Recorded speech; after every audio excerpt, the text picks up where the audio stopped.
આજે તારીખ 9/3/2025 રવિવારના રોજ ભક્તિ કુટીર ધનસુરા ખાતે બ્રહ્મ સમાજ ધનસુરાની મીટિંગ યોજવામાં આવેલ, જેમાં મોટી સંખ્યામાં ભૂદેવો પરિવાર સાથે હાજર રહેલ અને મીટિંગમાં નીચે જણાવેલ મુદ્દાઓ સર્વસંમતિથી ચર્ચવામાં આવેલ અને નવી કારોબારીની રચના કરવામાં આવી હતી। દર માસના અંતે અંતિમ રવિવારે 5 વાગ્યે ભક્તિ કુટીર ખાતે મીટિંગ યોજવામાં આવશે, જેમાં દરેક સભ્યએ હાજર રહેવું।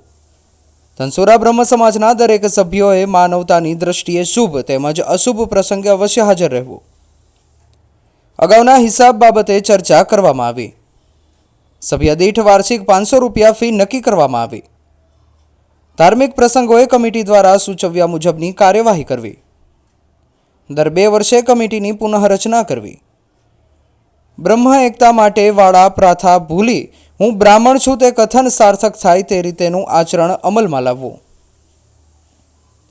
નવી કમિટીની અંદર પ્રમુખ મનુભાઈ દાણી, ઉપપ્રમુખ રાજુભાઈ રાવલ, મંત્રી હેમંતભાઈ વ્યાસ, સહમંત્રી મેહુલભાઈ પંડ્યા, ખજાનચી જયંતિભાઈ ભટ્ટ, આંતરિક ઓડિટર રાજુભાઈ જોશી। કારોબારી સભ્યોમાં અતુલભાઈ રાવલ, નિખિલભાઈ રાવલ, જીમીભાઈ ભટ્ટ, ગિરીશભાઈ ગોર, કમલેશભાઈ જોશી, અંકિતભાઈ જોશી, હેમંતભાઈ દવે, મહેશભાઈ દવે। મહિલા સભ્યની અંદર મીનાબેન જોશી, નીરુબેન ત્રિવેદી, ખુશ્બુબેન વોરા, દેવયાનીબેન રાવલ, મેઘાબેન પંડ્યા। સલાહકાર સમિતિના સભ્યોની અંદર કૃષ્ણકાંતભાઈ ગોર, અમૃતભાઈ ગોર, સુરેશભાઈ ત્રિવેદી, બિહિરભાઈ અને રમેશભાઈ રાવલનો સમાવેશ કરવામાં આવ્યો છે। રિપોર્ટર ભરત આરકોડી, ધનસુરા।